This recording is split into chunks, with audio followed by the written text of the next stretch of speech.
Well, I have a question. I guess I'd like to know a little bit more about why you specifically chose the title, The Master and the Emissary. And yeah, that's in an attempt to explain what I believe to be the relationship between the two brain hemispheres. That, like most other things in life, they're unequal and asymmetrical, and that one of the brain hemispheres sees more than the other. That is the one that I've designated the master, and is the right hemisphere. That's a weird inversion, because people often think of the left hemisphere as the one that's like dominant. They do. Traditionally, that's been the case. But as is becoming ever clearer, the right hemisphere, this has been a real steep learning curve for some people, but the right hemisphere is in many ways more reliable, sees more, understands more than the left hemisphere, which is like a sort of high-functioning bureaucrat in a way. And the idea of the story was simply that certain matters needed to be delegated, not only because, as it were, the master couldn't do everything. He needed an emissary to go abroad and do some of it, but also that he must not get involved with a certain point of view, otherwise he'd lose what it was that he did see.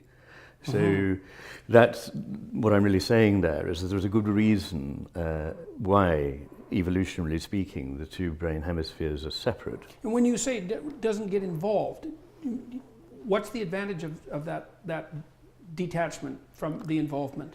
Well, it's that Ramon y Cajal, who you know is a great histopathologist, one of his findings was that in primates there are more inhibitory neurons than in any other animals, and there are more in humans than in any other primate. And there are many more... And that's speaking proportionally. Proportionately, and there are more kinds as well. So we think that about 25% of the entire cortex is inhibitory. Right. So it's a very strong effect. And the corpus callosum seems to be very largely, in the end, inhibiting function in the other hemisphere. And that is, I think, because over time, the two hemispheres have had to specialize. There are reasons why actually it can't be, I'm not going to go into now, but I was talking about just a few days ago at the evolutionary psychiatry meeting. But there are reasons why the corpus callosum has had to become more selective and to inhibit quite a lot of what's going on in the other hemisphere, because it enables the two to do distinct things. And of course they have to work together, but usually good teamwork doesn't mean everyone trying to do the same role. Right. So differentiation is very important for two elements to work together, and inhibition is one way of doing that. So effectively the two takes on the world, if you like, that the hemispheres have are not easily compatible. Right. And we're not aware of that because at a level below consciousness there's a meta-control center that is bringing them together. So in ordinary experience we don't feel we're in two different worlds, but effectively we are. And they have different qualities and different goals, different values, different takes on what is important in the world and what meaning or whatever it might have. So let me ask you about, I've developed a conceptual scheme for thinking about the relationship between the two hemispheres, and I've been curious about what you think about it and how it might map on to, or not, your ideas. So I've been really interested in the orienting reflex, and discovered by Sokolov, I think, back in about 1962, right? He was a student of Luria's, and the orienting reflex is manifested when something, at least in their terminology, something unpredictable happened. I've thought much more recently that it's actually when something undesired happens and the laboratory constraints obscured that, and that turned out to actually be important. But so, and I kind of put together the ideas of the orienting reflex with some of the things I learned from Jung's observations on the function of art and dreams. So imagine that you have a conceptual scheme laid out, and we could say that it's linguistically mediated, it's enforced on the world, and then there are exceptions to that conceptual scheme, and those are anomalies. Those are the things that are unexpected, and the orienting reflex orients you towards those. Yes. And so those are things that aren't fitting properly in your conceptual scheme that you have to figure out. So the first thing you do is react defensively, essentially, Yes, because it yes. might be dangerous. Yes. And then your exploratory systems are activated. Yes. So, and the exploratory systems, first of all, are enhanced attention, just Yes, from an attentional yes. perspective. But then, and this is where the art issue sort of creeps into it, the idea would be something like the right hemisphere generates an imaginative landscape of possibility that could map that anomaly. So you can kind of experience that if Yeah. it's at night, you know, like say Yeah. you're sitting alone at night, it's 2 or 3 in the morning, you're kind of tired, maybe you're in an unfamiliar place, and there's a noise that happens that shouldn't happen in another room. Yeah. You can play with that. So for example, if you open the door slightly and put your hand in to turn on the light, and you watch what happens, your mind will fill with imaginative representations of Yes. what might be in the room. Yes. Right? So it's like the landscape of anomaly will be populated with Yes. something like imaginative demons. Yes. And that's a first pass approximation. Yeah. And it seems to me that that's a right hemispheric function. And then that as you explore further, that imaginative domain, which circumscribes what might be, is Yeah. constrained and constrained and constrained and constrained until you get what it actually is. Yes. And that's specialized and routinized. It's something Yes, like that. yes, yes. Does that seem like a reasonable... What do you think about that as I a love that conceptual idea? for a whole host of reasons. One is you mentioned defense, and one of the ideas behind my hypothesis is that the right hemisphere is on the lookout for predators, Right. Whereas the left hemisphere is looking for prey. And this has been confirmed in many species of both I'd never heard that second part. amphibians and mammals, yes. There's a So whole- when you're in left hemispheric mode, you're more in predator mode, and when you're in right hemispheric Well, mode, you're more in I mean, prey of course, mode. we are not lizards or toads or marmosets or whatever, but in animals, generally speaking, Yeah.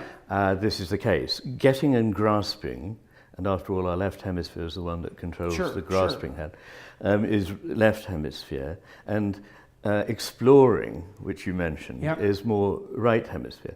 And when a frontal function is deficient, people often go into automatic mode of the hand of that side. And with the left hand, it's usually exploratory motions, meaningless ones, but trying to explore the environment. And with the right hand, it's grasping pointlessly at things. So they, as it were, their automatic thing is with the left hand, the right hemisphere to explore, with the right hand, the left hemisphere to grasp. So when you said exploratory, and you said defensive, and you said also opening up to possibilities, these are all aspects of the way the right hemisphere, I often say the right hemisphere opens up to possibility, Right. whereas the left hemisphere wants to close down to a certainty. Right. And you need That's both a chaos of these. and order issue. Chaos too, I and would say. order. Yeah, exactly. And you know, I loved in your talk, you talked about a chaos and order, but if I may say so, you seemed, and maybe you'd like to gloss that a little, you seem to suggest that it would be good, we can't get rid of chaos, but you seem to imply that it would be better if we could, whereas my view is that chaos and order are necessary to one another, and there is a proper sort of harmony or balance. Okay. I think that's as deep a question as you could possibly ask, I would say, in some sense. I mean, I would say there's a central theological issue there, and Yes. the issue there is in Genesis, the proper environment of humanity is construed as a garden. Yes. And so I see that as the optimal balance of chaos and order, because Right. nature flourishes and is Yes. prolific and is chaotic. Yes. And then if you add harmony to that, you have a Yes. garden. Yes. So you live in the garden, you're supposed to tend the garden. Okay, so now the garden is created, it's a walled space, because Yes. Eden is a walled space. It's Yes. paradisa, it's a walled garden. That's it. Now the thing is, as soon as you make a wall, you try to keep what's outside out, but you can't, because the boundaries between things are permeable. So if you're going to have reality and you're going to have a bounded space, you're going to have a snake in the garden. Yes. Now then the question is, what the hell should you do about that? Should Yes. you make the walls so high that no snake can possibly get in? Or should you allow for the possibility of snakes, but make yourself strong enough so that you can contend with them? Yes. And I think there's an answer there that goes deep to the question of even maybe why, theological question of why God allowed evil to exist in the world. I agree with you. It's like, well, do you make people safe or strong? And Yes. strong is better. And safe might not be commensurate with being. Like it might not be possible to exist and to be safe. Well, So- our existence is predicated on the fact that we die, so Well, it's never safe. Well, it's certainly bounded, right? And Yes. yeah, I mean, Yes. and it's inevitably wrapped up with that Yes. sort of finitude. Yes. So there's a lovely, lovely Jewish idea, an ancient idea. Yes. It's one of the most profound ideas I've ever come across. And so it's a kind of a Zen koan, and here it is that, so it's a question about the classic attributes of God, omniscient, omnipresent, and omnipotent. What does a being with those three attributes lack? You think, well, what kind of question is that? And the answer is limitation. Yeah. And the second answer is that's the justification for being, Yeah. is that the unlimited lacks the limited. Exactly. And so Exactly. the limited is us. For anything to come into existence, there needs to be an element of resistance. And so things are never predicated on one pole of what is always a dipole. Right. Everything has that dipole. Yeah, it's like a structure. prerequisite for being. It is, and it's imaged in the yin-yang idea. But it seems to me very important, because in our culture we often seem to suppose that certain things are just good and other things are just bad, and it would be good if we could get rid of the bad ones. But actually, by pursuing certain good things that are good within measure too far, they become bad, and so forth. Right. But let's go back to your anomaly thing, because Ramachandran calls the right hemisphere the anomaly detector. Yes. And so I think that that's a very important point, because there are two ways you can react to an anomaly. One is to, and both have to be explored. One is to try and prove that it's not really an anomaly, and therefore you can carry on with things as normal. Yes. And the other is That's to the hopeful. That's what you hope will happen. that's the typical left hemisphere approach. It doesn't want anything to have to shift. Yeah. And quite reasonably, you don't want to be chaotically shifting if you're onto a good yeah, thing. it's too stressful. Exactly. It takes too much work. And you might actually be mistaken. Yes, that too. In a way, it's perfectly correct to be wary, but it's not correct to be so wary that you blot out anomalies. And there's a lot of evidence, as I'm 'cause sure otherwise you they know, accrue that the on left you. hemisphere simply blots out everything that doesn't fit with its take. It doesn't see it, actually, at all. Right. So there's a hugely important element in the right hemisphere going, hang on, but there may be another way of thinking that will accommodate this better. And actually good science needs, yes, to be skeptical about anomalies, otherwise there'll be chaos, but it also needs to be able to shift when an anomaly is large enough. Right. Or there are quite a lot of them and they don't really fit very well into the scheme. Exactly. Yeah. Yes. So there's another observation that Jung made, which I love this observation. He was trying to account for radical personality transformation. Right. And so his idea was this, and I think it's commensurate with the ideas of inhibition between the two hemispheres. So let's imagine the left is habitually inhibiting the function of the right to keep fear under control. It does that all sorts of ways. But so imagine that the right is reacting to anomalies and it's aggregating them. Okay, the left can't deal with them, so the right is aggregating anomalies. And maybe that's starting to manifest itself in nightmarish dreams, for example. It's like, oh, these anomalies are piling up. It's indication that you're on shifting sand. Well, so then imagine that the right hemisphere aggregates anomalies, and then it starts to detect patterns in the anomalies. And so now it starts to generate what you might consider a counter-hypothesis to the left's hypothesis. If that counter-hypothesis gets to the point where the total sum, in some sense, of the anomalies plus the already mapped territory can be mapped by that new pattern, then at some point it will shift, and the person will kick into a new personality configuration. It's like a Piagetian stage transition, except more dramatic. It is, and what a Piagetian stage transition is also like, and subsumes both, is Hegelian Aufhebung, the idea that a thing is opposed by something else, but when there is a synthesis, it's not that one of them is annihilated. Right. They're both transformed and taken up into the new whole, which embraces what before looked like an opposition. Right. Yes. Okay, so here's a question for you. You know, when I read Thomas Kuhn, I was reading Piaget at the same time, and I knew that Piaget was aware of Kuhn's work, by the way. And the problem I had with Kuhn and the interpreters of Kuhn is they don't seem to get something, who interpret Kuhn as a moral relativist in some sense. Yeah. They don't seem to get the idea of increased generalizability of plan. So let's say I have a theory and a bunch of anomalies accrue and I have to wipe out the theory. And so then I wipe out the theory and I incorporate the anomalies and now I have another theory. So that's a descent into chaos. That's my estimation. That's the old story. So the anomaly, Yes. disruption, is the mythical descent into chaos. Yes. And then you reconfigure the Yes. theory with the chaos and you come up with a better theory. Yes. Okay, the The question sort of is, why resurrection. is it better? And the answer is, well, it accounts for everything that the previous theory accounted for, Plus. plus the anomalies. Exactly. So there's progress. Always, yes. Yes, exactly. And Yes. so, but Kuhn is often read as stating that there is no progress, that, you know, there's incommensurate paradigms and you have to Yes. just shift between Yes. them, but Yes. there isn't cumulative knowledge in some sense. Well, I think one thing that we probably would both agree about is that we don't buy the story that, you know, because nothing can be demonstrated definitively, utterly, to be the case, there is no truth. I mean, I think we both believe that there are truths, things that are truer than other things. And indeed, We certainly act that way. well, we couldn't even talk, could Right. we, if we didn't? Yeah, exactly. And even to say that there are no truths is itself a truth statement, which is that it's truer than the statement there are truths. So everybody automatically has truths, whether they know it or not. Yeah, But- it's because you said why. I Yeah. don't think it's not only that you can't talk, you can't even see, No. right? Because you don't know how to point You your wouldn't know eyes. how to discriminate what's coming into your brain at all. Right. So it's inevitable. I think we would agree about that. But I think that there may be a slight point of difference between us in that I'm very willing to embrace the idea of uncertainty.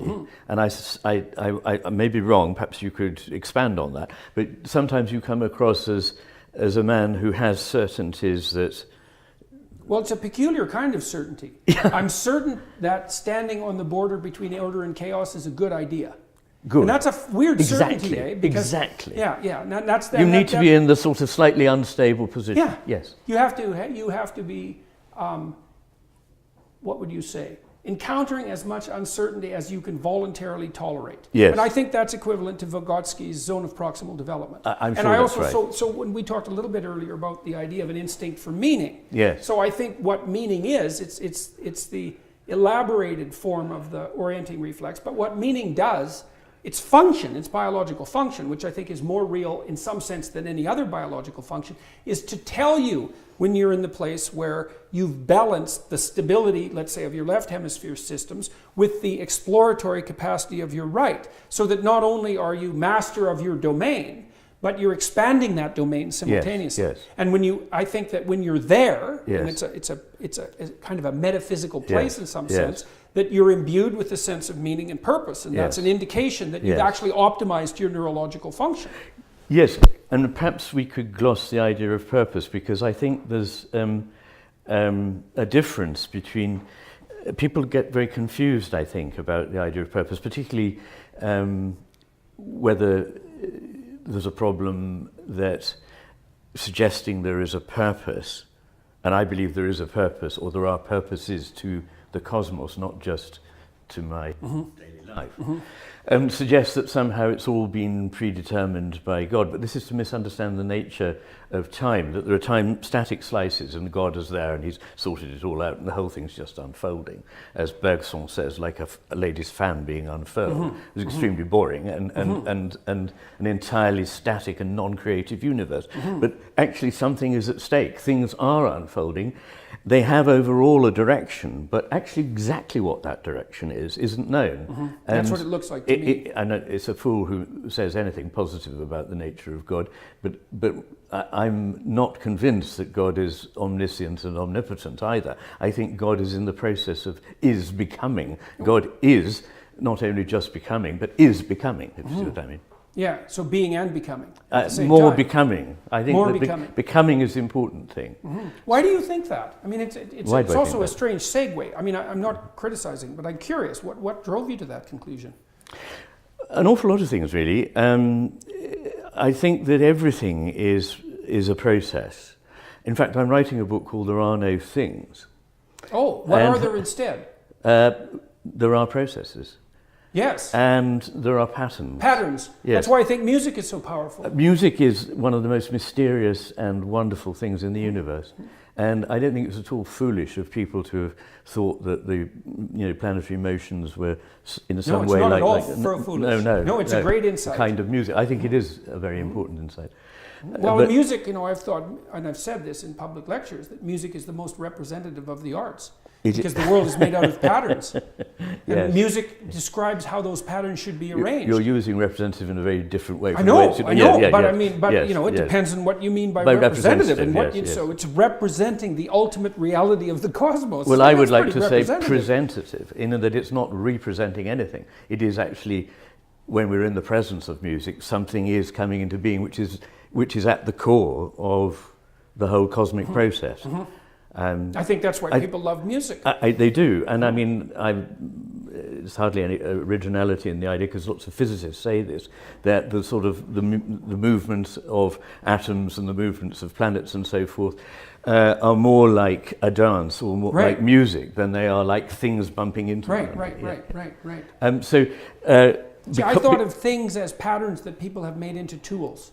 I agree with you, and tools are what the left hemisphere is always looking for. It's always looking for something to grasp. It reifies processes that it's all a matter of time. Every single thing, including the mountain behind my house, if you were able to, which is billions of years old, if you were able to take as it were, a series of, like a time-lapse camera, you'd see the thing morphing and changing and flowing. Everything flows, as Heraclitus once said, everything flows, it's just a question of over the time period that you consider it. It's a question of tempo. It's a question of the tempo. Definitely. And so taking time out of things and considering them in the abstract, deracinated from context, particularly from the flow and from the context of time, changes them into something else. And I think that what in brief, what Plato has done and what a lot of the history of more recent Christianity has done is to thingify God and heaven, perfect states that are unaltered and so on. And I think that it is an ever more wonderfully self-exploring, self-actualizing process that requires a degree of opposition. You know, as a stream, in order to have the movement and the eddies and patterns in it. I've had intimations like that about death. Like when I've experienced, well, it's hard to describe these experiences, but when I've contemplated death deeply, it has struck me as a fundamental repair mechanism. Like it's part of the mechanism by which new things that are better are brought into being. Absolutely. And I mean, you see that in your own being, because of course, without death, you couldn't live. Right? Because you're dying. The things about you that aren't right, even at a physiological level, are dying all the time. They are. Unfortunately, you also completely die, which seems to be a bit on the unfortunate side. But more cosmically speaking, it does seem to me that death is I don't know, man. I've had intuitions or intimations that death is the friend of being, and that's like, it's hard to get my head around that. But I completely agree with you, and indeed that's been said by many wiser people than myself, and maybe even than yourself. I would suspect so. Hopefully, but I mean, I think that that's right. That death is predicated on life, but also that it shouldn't be seen as a sort of something that's negative. It's a necessary stage in the process of becoming what it is. And since everything is ramified, since nothing is just isolated, you and I may look as though, feel as though, but as you often eloquently say, we all have a history, and we have, in time, we come from a place, but also as a culture we have history. We can't detach ourselves from it. We're expressions of it, but we're also inevitably dependent, as all organisms are, on the environment. Where I end and where the quote environment begins is I don't like the word environment, I prefer nature, which suggests something that's always being born, whereas environment says something around me from which I'm separated. But anyway, all of that is connected. And even opposed to. Yes. So I would see us as like an eddy in a stream, or like a wave in the sea that is never separate. Schrödinger talked about life as I mean, the comings together of physics with a process philosophy are very strong. So when does that book come out? When I finish writing it. Yeah. And I'm very worried that it's getting bigger, and it's, all the time I'm writing it, I'm seeing more and more of things that I really must get to know more about, and it's an ever receding. Well, it's the danger of a book that aims at something fundamental, because you never hit the proper boundaries. That's it. I need that wall. Yes. Yeah. Well, I also had experiences, I would say, of that when I was trying to understand, they're imaginative experiences when I was trying to understand, let's say, the necessity of evil, because that's also a fundamental theological conundrum and a metaphysical conundrum.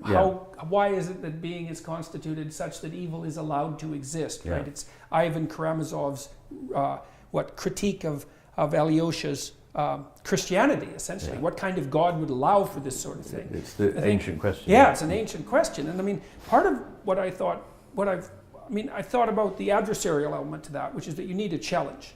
Because you're not forced to bring forth what you could bring forth without a challenge. And the greater the thing that you're supposed to bring forth, the greater the challenge has to be. So you need an adversary, something like that. Yes. But then I also thought that it's possible that being requires limitation. You might say optimal being requires free choice. I know I'm going through a lot of things quickly. Free choice requires the real distinction between good and evil, because without that you don't have choice. Well, so maybe it's possible to set up a world where evil is a possibility, but where it isn't something that has to be manifest. Where it's an option open to you, and a real option, and it has to be, and a challenge that was presented to you, but it's something that you cannot move towards if you so desire. And that seems to me to be something like the ethical requirement. That's the fundamental ethical requirement, to avoid evil. Well, I'm sure that doesn't mean it shouldn't exist. That's not the same issue. No, it isn't. It isn't. And I wonder, one could recast it as the need for otherness. God needs something other.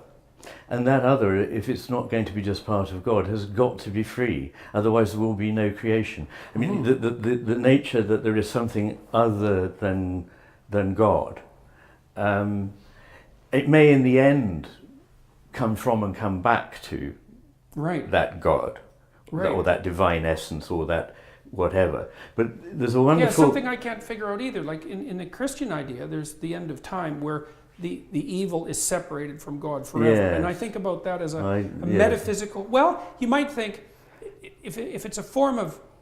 Like, imagine it's a form of perfection, a form of striving for perfection. You fragment yourself, you challenge yourself, you throw what's not worthy into the fire, everlasting, something like that. And so what you end up with retained is much better than what you started with through the trials, something like that. Well, that sounds a bit like the dialectical process that we were talking about. Right. And you have alluded to a couple of very good Jewish myths. And there's one in the Lurian Kabbalah about the creation, which I don't know if you know it, but it's absolutely riveting to me. The idea is that the primary being, Ein Sof, the ground of all being, needs something other to come into being, the creation. And that creation, what does that Ein Sof do? What is his first act? Is it to stretch out a hand and make something? Not a bit. The first act is to withdraw, to create a place in which there can be something other than Ein Sof.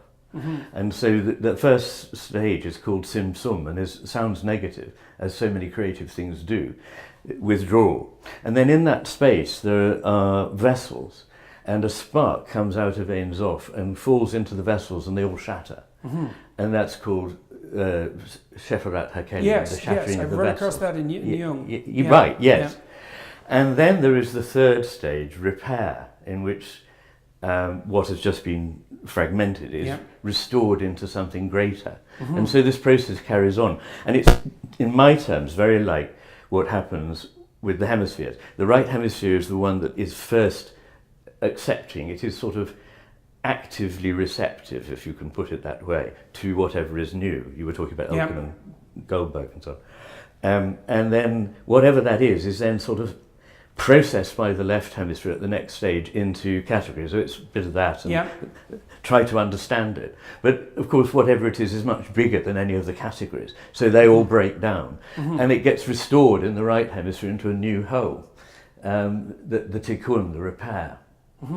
That's tikkun, right? Tikkun. Tikkun. Right. And you know, the kind of easy way of thinking about it is learning a piece of music. You're first of all attracted to it as a whole. You then realise that you need to practice that piece at bar 28, and you realise that at bar 64 there's a return to the dominant or something. And then actually when you go on stage, you've got to just forget all about that. But it's not that work was lost, it's just that it's no longer present. Right, right.